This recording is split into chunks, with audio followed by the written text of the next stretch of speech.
நலிந்த திரைப்படங்களுக்கு எப்படி அரசு மானியம் தருகிறதோ அது மாதிரி ஒவ்வொரு பதிப்பாளருக்கும் அரசு மானியம் தர வேண்டும்.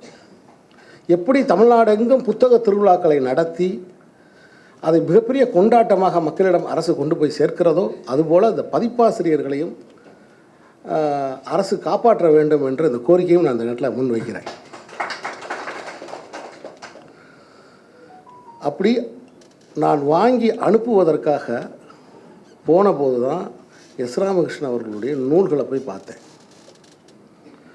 சார் எவனாச்சும் ஒரு 10-20 புக்கு எழுதியிருப்பார், அதெல்லாம் வாங்கிடலாம் அப்படின்ட்டு போனேன்.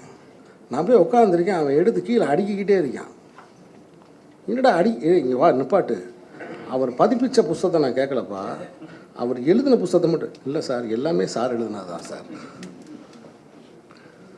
138 புத்தகங்கள் எழுதின ஒரு நிறைகுடம் என்னை வாழ்த்தியது எனக்கு ரொம்ப சந்தோஷம்.